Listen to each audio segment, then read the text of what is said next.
بس بس بس بس بسم اللہ الرحمن الرحیم. بس بس بس بس بسم اللہ الرحمن الرحیم.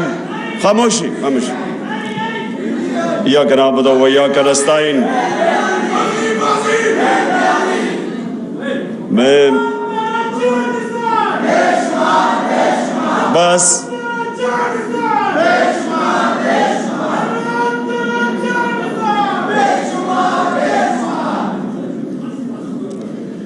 بسم اللہ الرحمن الرحیم.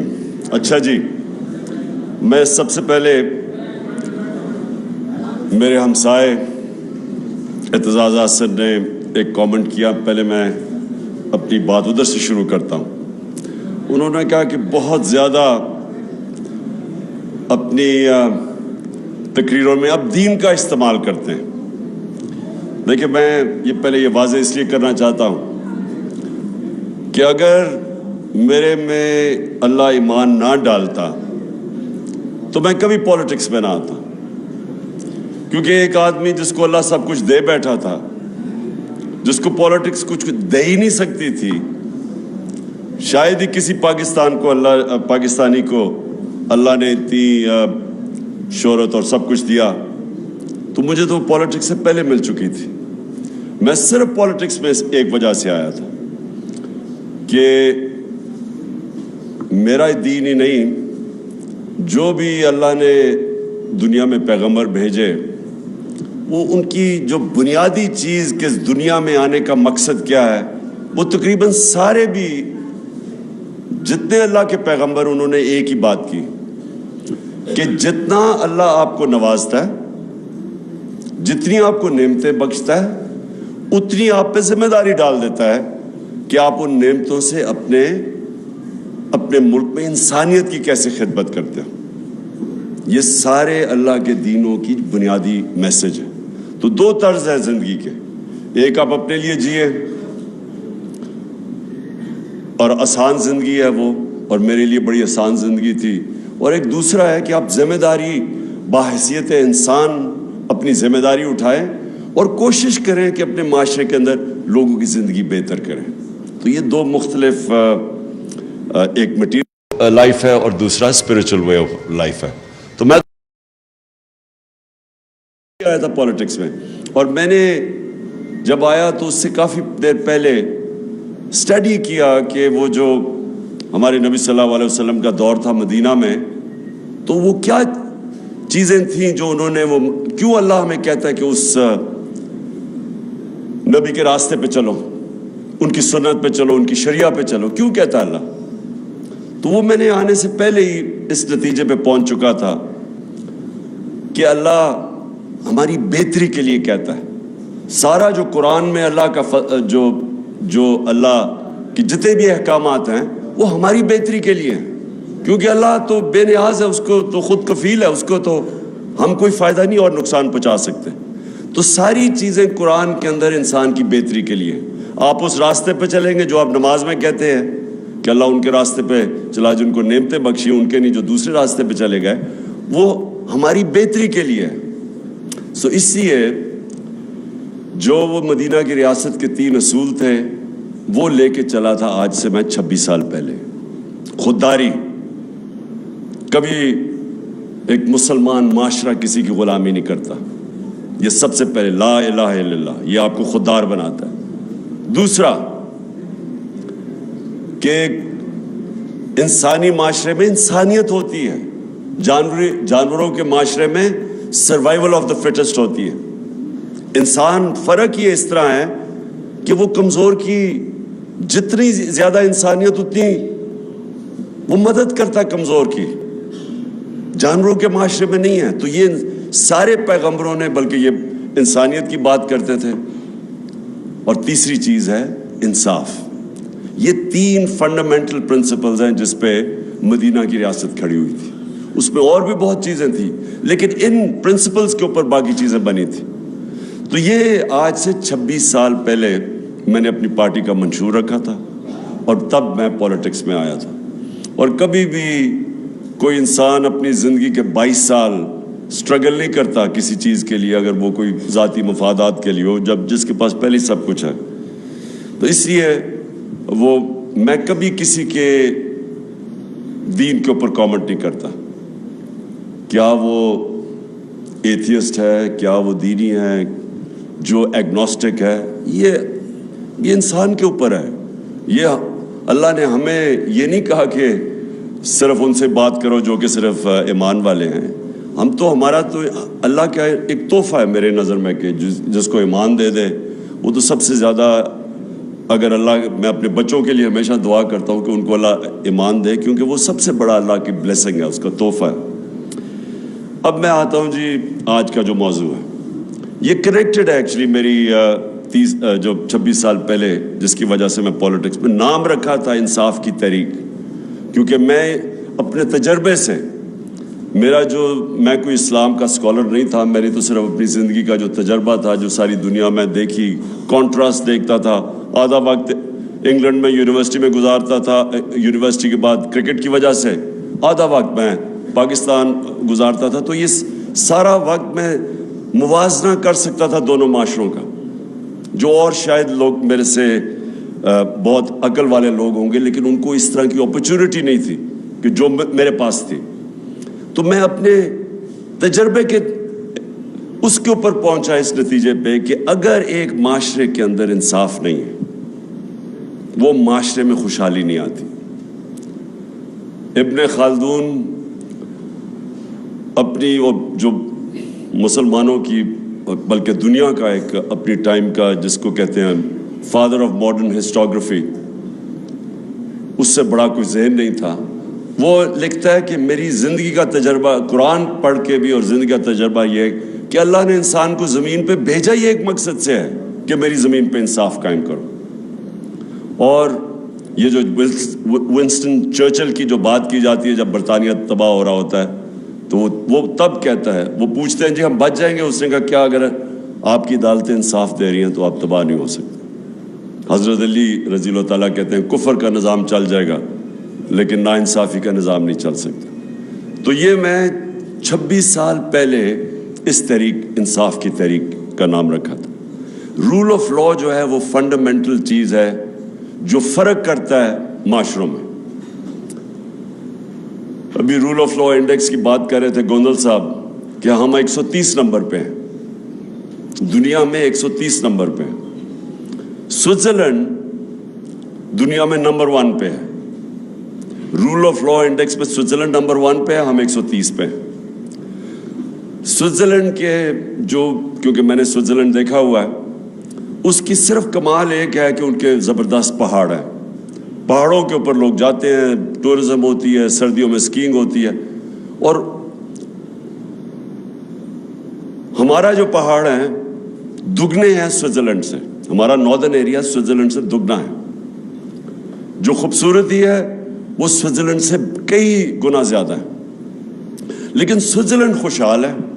صرف اپنی پہاڑوں کی ٹورزم سے سوئٹزرلینڈ $60 ارب سال کا کماتا ہے. $60 ارب. چھوٹا سا سوئٹزرلینڈ. ہماری ساری ملک کی ایکسپورٹس ہماری تاریخی تھی $30 ارب $31 ارب یا $32 ارب. ان کو صرف ٹورزم سے $60 ارب ملتا. سوئٹزرلینڈ ٹورزم سے پیسے اس لیے نہیں بناتا کہ ان کی ملک میں خوبصورتی زیادہ ہے، وہ اس لیے بناتا ہے کہ وہاں رول آف لا ہے. وہاں کوئی قانون سے اوپر نہیں ہے. اس ملک کے اندر ان کی عدالتیں انصاف کرتی ہیں. اس کے ملک کے اندر جو عام شہری ہے اس کو اس کے ملک کا قانون مکمل طور پہ تحفظ دیتا ہے طاقتور سے. اور جب ایک کمزور انسان کو اس کے ملک کا انصاف کا نظام تحفظ دیتا ہے، وہ انسانوں کو آزاد کر دیتا ہے.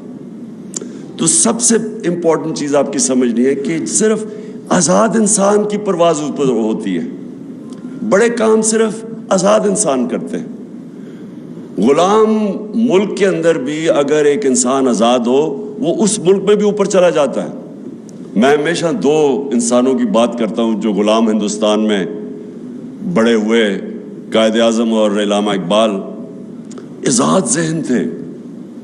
فلسفہ دیکھیں علامہ اقبال کا. شاید میں نہیں سمجھتا، میں کوئی اتنا بڑا اسکالر نہیں ہوں، لیکن میں نہیں سمجھتا کہ پچھلے 500 سال میں کوئی مسلمان ذہن اس قابل تھا، اتنا بڑا ذہن تھا جو علامہ اقبال تھے. اور قائد اعظم سارے برٹش انڈیا کے اندر سب سے قابل لائر سمجھے جاتے تھے، سب سے زیادہ ان کی فیس ہوتی تھی. تو قائد اعظم کا دیکھ لیں کہ وہ ایک غلام ہندوستان میں ایک آزاد ذہن تھا، جو وہ آزادی کی بات کرتے تھے، جو ان کی رسپیکٹ تھی، خودداری تھی. میں اب ذرا ماڈرن کئی دفعہ کہتا ہوں کہ وہ جو شہباز شریف کا ایک میں ٹیپ چلاتا ہوں کہ ہم بھیک نہیں مانگنے ہیں لیکن ہم مجبور ہیں، ہم یہ ہیں وہ ہیں. قائد اعظم کو سنیں ذرا آپ، اس کی ساری آپ تقریریں سنیں، ان کے مخالف کے کامنٹ سنیں قائد اعظم کے اوپر. تو یہ بڑے کام صرف آزاد ذہن کرتے ہیں. جو انوویشنز اور انوینشنز ہیں وہ صرف آزاد ذہن کرتا ہے. غلام ذہن صرف اچھا غلام بنتا ہے. اور ڈفرینٹ قسم کی آزادیاں جو میں تحریک حقیقی آزادی کی بات کرتا ہوں اس میں مختلف قسم کی ہے. آج ہم صرف وہ آزادی کی بات کر رہے ہیں جو کہ آزاد عدلیہ، جو رول آف لا امپلیمنٹ کرتی ہے اور جو قوم کو، لوگوں کو آزاد کرتی ہے، طاقتور کے ظلم سے آزاد کرتی ہے. یہ جو فیوڈل کلچر ہے، فیوڈل کلچر کیا ہے؟ کیوں ایک وقت ہوتا تھا کہ اوپر سے انویڈر آتا تھا، جیسے افغانستان سے گزرتا تھا سیدھا وہ پہنچتا تھا دلی تک، کوئی راستے میں اس کو رکاوٹ نہیں ہوتی تھی، کیونکہ فیوڈل سسٹم کے اندر لوگ غلام ہیں. تو ان کو فرق ہی نہیں پڑتا تھا کہ کوئی باہر آئے، کیونکہ جو اوپر آئے یا جائے. بابر کے اوپر بابر کی ایک جو پہلا مغل بادشاہ جب آیا تھا تو اس کے اوپر یہ ایک انسیڈنٹ بتایا جاتا ہے کہ وہ جب آیا تو اس نے ایک چھوٹی سی پہلے ریڈ کیا، فتح کرنے سے پہلے اس نے ایک ریڈ کی پانی پت سے پہلے سیالکوٹ کے پاس. تو کہتا ہے ایک چھوٹی سی لڑائی ہوئی، یہ جیت گئے. تو کہتا ابھی وہ شام کو بیٹھا دیکھ رہا تو تھوڑی دور، لڑائی سے تھوڑی دور ایک کسان اپنا ہل چلا رہا ہے.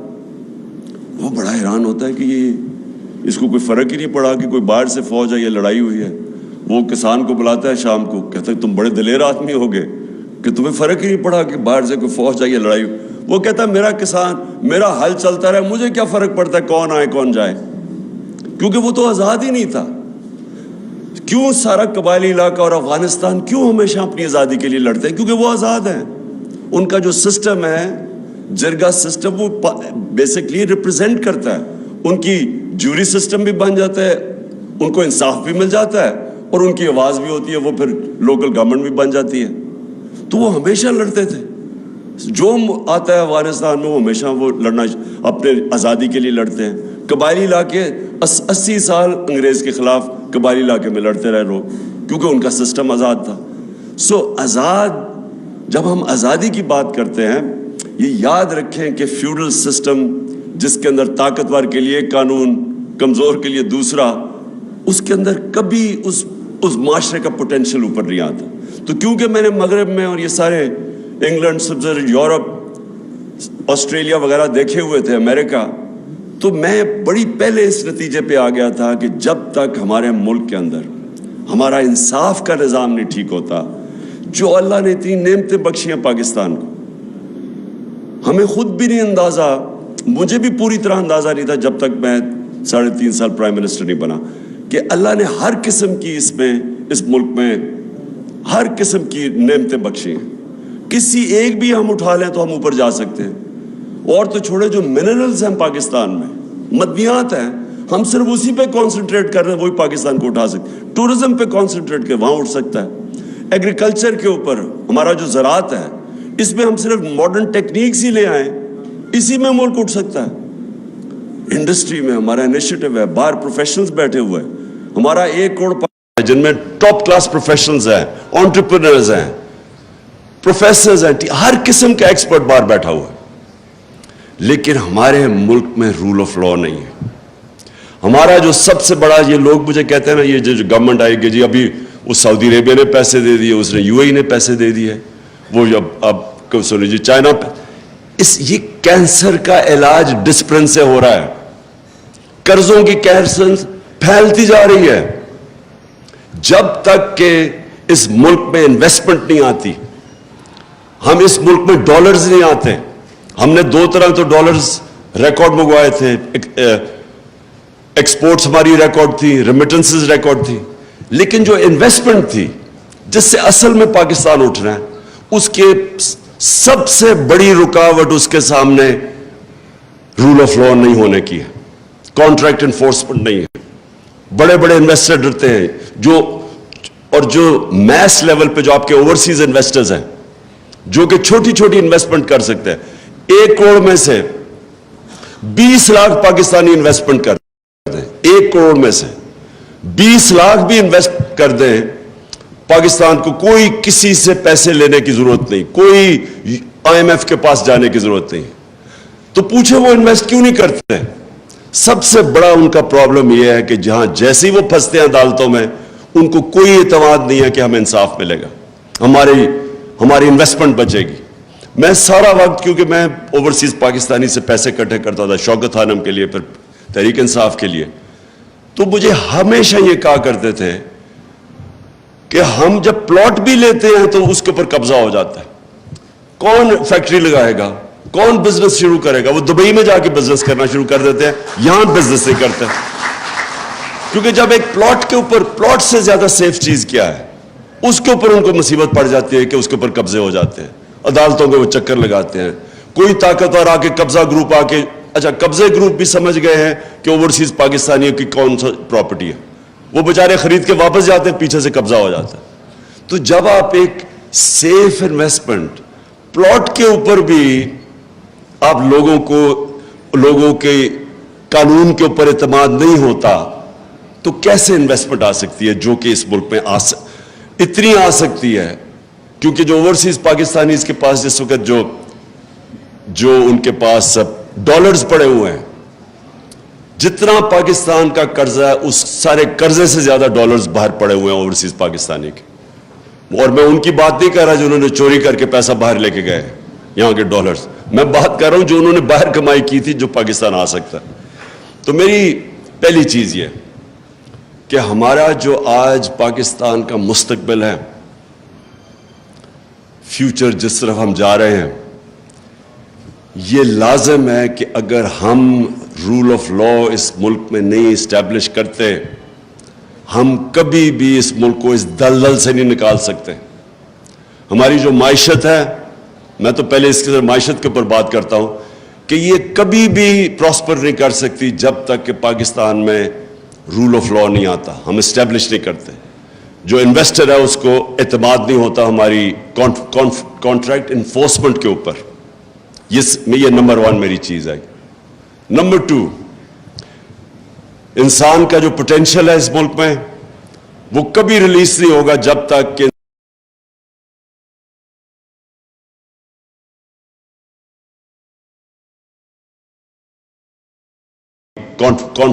کانٹریکٹ انفورسمنٹ کے اوپر.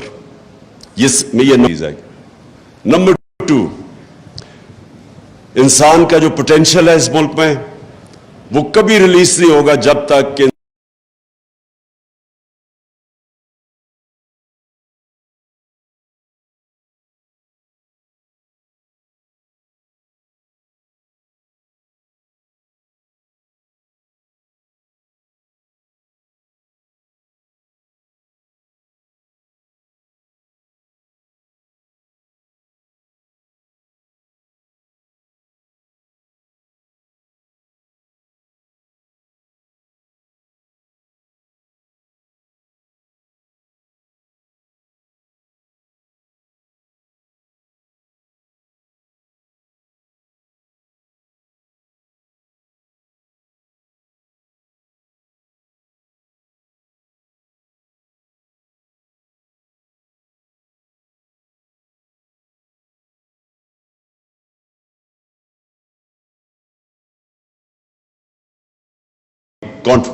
کانٹریکٹ انفورسمنٹ کے اوپر. یہ چیز ہے. نمبر 2,